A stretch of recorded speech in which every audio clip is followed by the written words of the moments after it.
So this is the final walkthrough of the finished new idea number 17. A customer brought this in here. He supplied most of the new parts because he was going to redo it himself. And then I guess he thought it was over his head. He didn't have time or something. But he supplied most of the parts. I did add some new parts that I like to put on. As you can see, all new wood, southern yellow pine. It's clear and better. It's not the A's and B's grade, but it's CD grade.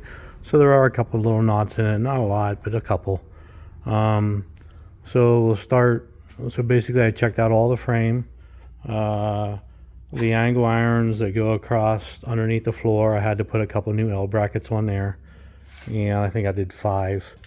You get a new spring in here. It's very common. I ship them all over the place because that's a very common breaking point. It has one new axle bearing, and on the other side I'll show you the plates. If it was mine to do and I was trying to get top dollar for it, I would put all new chain on it, but I reused his chain. The chain actually looks okay. I ended up putting a new idler bracket and sprocket on there altogether, and he supplied bushings that go in these bearings for the widespread, so I pressed out the old ones and pressed in the new bronze bushings. Originally they were fiber, but we replaced them with bronze. He supplied most of the paddles, and I did reuse some of his older paddles.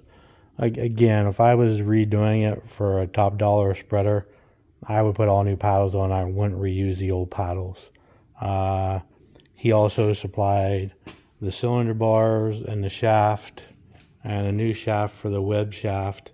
Now I did add new sprockets for the web shaft, new bearings for the web shaft, new angle iron underneath the floor that holds your web shaft bearings, and the new bearing behind that shield there, and added a couple of new springs in there.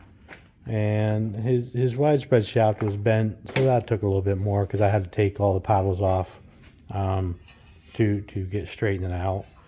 And another thing that's very common that I do every spreader that I work on is these angle irons that go from here to the axle. So everywhere in there, that angle iron goes from here all the way to the axle on every new idea ground drive manure spreader, except for a 9, which is a 4-wheeler. That angle iron goes all the way from the front of the spreader to the rear. Now, when I work on a 9, generally I cut the axle in half, so I can replace the back half because the back half is normally always bad. He's got a new sprocket here. He did not supply a new one. Actually, he thought he did, but it wasn't the right sprocket, so I supplied that. And he supplied the anti-wrap shields. He supplied both of these shields, and these are unique. They're only on a 17. No other new idea ground drive spreader used these shields like this.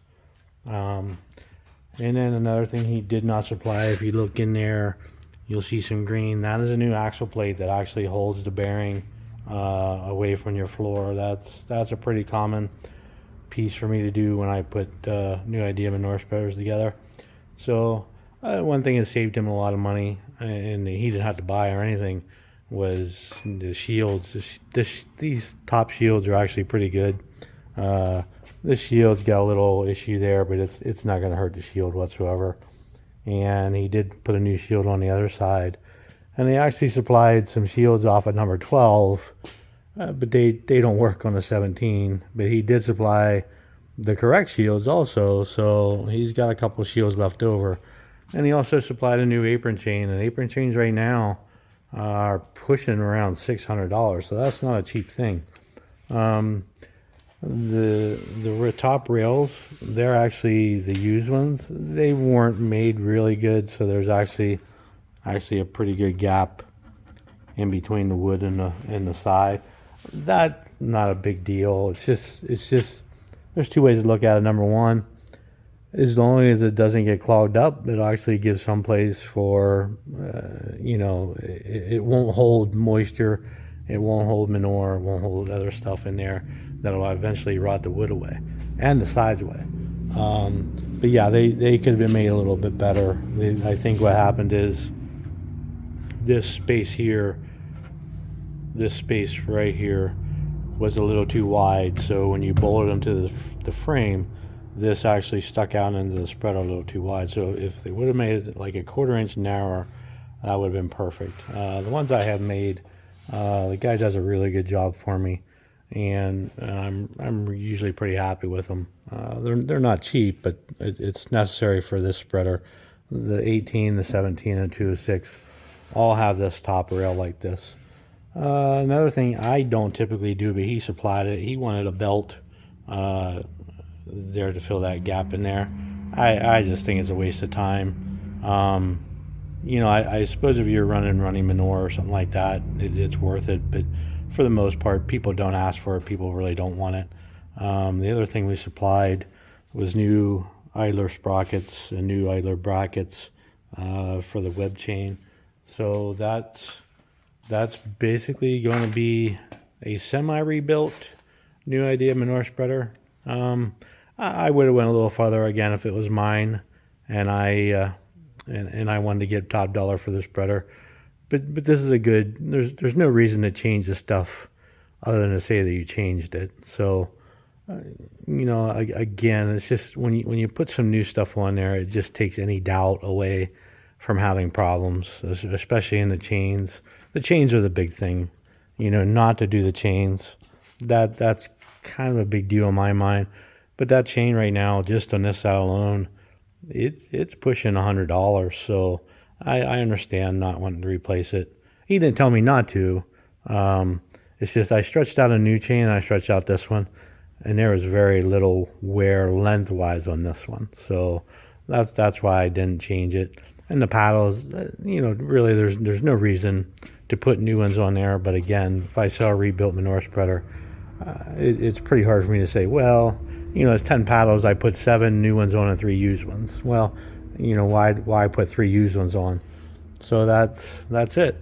I think his plans are that he's going to sell this, so it's actually for sale. I think I'm going to have to talk to him again. I'll probably wait for him to call me. He's an Amishman, so it's pretty hard to talk unless he calls you. So everything's ready. The jack, I went over the jack a little bit, fixed up some cracks and some bends, and I forgot I have to put a spring on that yet. But that's what a New Idea number 17 semi-rebuilt spreader looks like.